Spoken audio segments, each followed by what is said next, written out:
Hey gardening friends, ready to grow healthier plants, bigger harvests, and smarter gardens? Let's get started.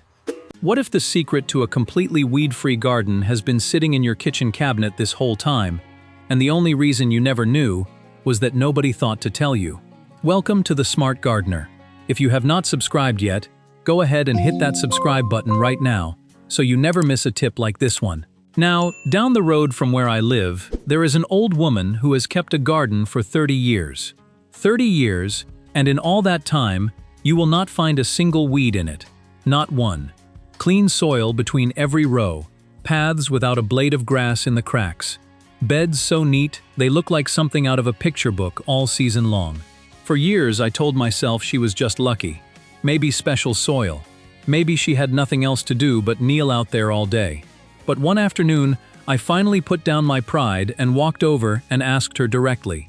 And what she told me was so plain and so cheap that I nearly laughed out loud, because the answer had been sitting right in my own kitchen cupboard the whole time. Today, I am going to give you her complete system, both parts of it. A simple homemade spray that costs almost nothing, and the real secret that keeps her garden clean all season long without expensive chemicals. Before I give you the recipe, I want to share something my grandfather understood about weeds that took me half a lifetime to truly learn for myself. Because without this piece, nothing else I tell you today will make much sense. My grandfather never seemed to fight weeds the way I did, frantic and behind, on my knees all summer losing ground every single week. His garden stayed clean, and he was never out there battling it. As a boy, I could not figure out how. The answer, I see now, is that he did not fight weeds at all.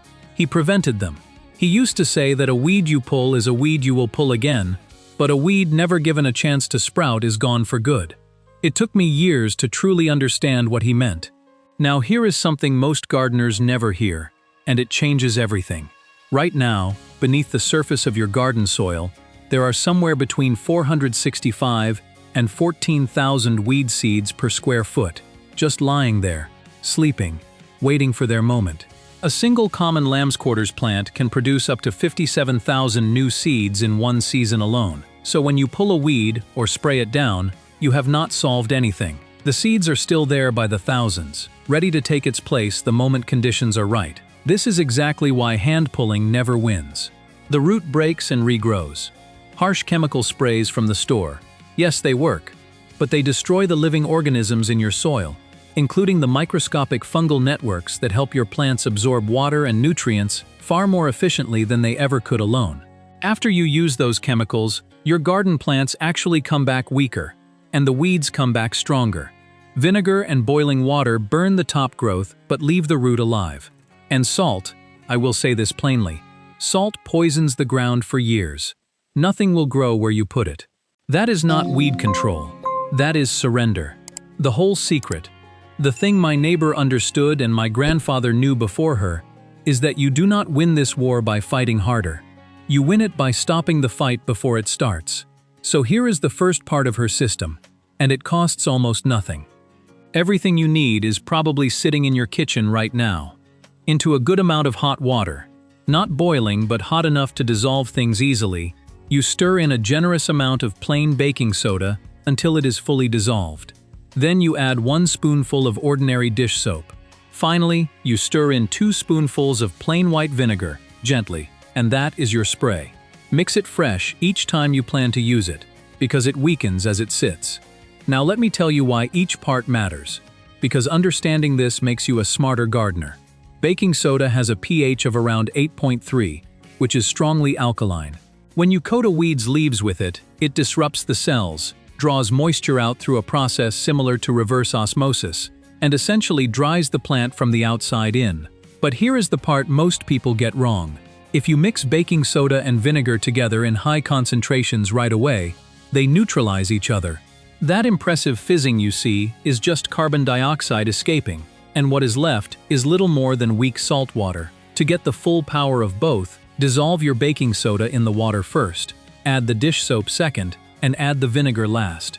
That order matters more than most people realize. The dish soap is the quiet genius of this recipe. Every leaf is coated in a fine, waxy layer that sheds water naturally, which is why plain water just beads up and rolls right off. The soap breaks that surface tension so your spray spreads flat across the entire leaf and clings there long enough to do its work. Now, a word on where and when to use this. Spray it only where you want nothing growing, along path edges, in sidewalk cracks, on driveways, and spot treat individual weeds standing on their own. Never broadcast spray it across a vegetable bed because it will damage your good plants just as readily as the weeds. When a weed is growing close to something you want to keep, hold a piece of cardboard between them as a shield, or paint the spray directly onto the weed's leaves with a small brush. Timing matters too. Spray on a dry day with no rain expected for at least 24 hours, and do it toward evening when the strongest sun has passed. Midday heat dries the spray into a useless crust before it can soak in. Evening gives it the whole night to work on a dry leaf, which is exactly what you want. Now for the tough ones. The dandelion with its taproot going down 2 to 3 feet, or the bindweed, whose roots can reach 30 feet underground. One application will not finish them. But here is how you do finish them. Every time you spray the new growth that comes back, the plant is forced to spend down the energy stored deep in that root just to push up new leaves. Spray those new leaves before they can feed the root back up, and you are slowly starving that root out. Do that 2 or 3 weeks in a row, and the root runs out of reserves and gives up. That is not failure when it comes back the first time. That is the process working exactly as it should. Now here is where most gardeners stop short, and it is exactly why they are still fighting weeds every summer. The spray handles what is already growing, but killing existing weeds is only half the battle, and honestly, the smaller half. Remember what we talked about earlier. Your soil is holding thousands of weed seeds per square foot right now, waiting for one thing: light. The moment you pull a weed and leave bare soil exposed, those seeds sense that opening and wake up. You have not solved anything. You have just created a vacancy, and nature fills vacancies fast. Cover your soil and you cut off that light entirely. University research confirms that 2 to 4 inches of organic mulch reduces weed growth by up to 95%. And if you prevent weeds from going to seed consistently for 6 years, the seed bank in your soil drops by 94 to 99%. You are not just fighting weeds anymore. You are draining the army that keeps sending them. For vegetable beds, lay clean straw or shredded dry leaves 2 to 4 inches deep. For a stronger barrier, wet down 4 to 6 sheets of newspaper or a layer of cardboard first, then cover with straw. The paper breaks down by season's end and feeds your soil. For flower beds, use bark mulch 3 to 4 inches deep. For path cracks, fill them with sand mixed with a little baking soda to keep weeds from rooting back in. One timing note: wait until soil reaches 60 degrees Fahrenheit before mulching in spring. Cover cold soil too early, and you slow your plants down right from the start. Here is something most gardening content never mentions. Beneath a healthy mulched garden, earthworms are actively eating weed seeds in the soil, destroying them before they ever get a chance to sprout. Microscopic fungal networks connect to your plant roots and help them absorb water and nutrients far more efficiently than roots can manage alone. Chemical herbicides wipe all of that out. Your plants come back weaker. The weeds come back stronger. Mulch protects that underground life and keeps the whole system working in your favor. Healthy soil, healthy plants, shaded ground, fewer weeds. It builds on itself every single season. One more natural tool worth knowing. Corn gluten meal is a byproduct of corn milling with 9 to 10% natural nitrogen. It prevents germinating weed seeds from forming the root they need to survive. Apply it in early spring before your soil reaches 55 degrees Fahrenheit, around March to early April.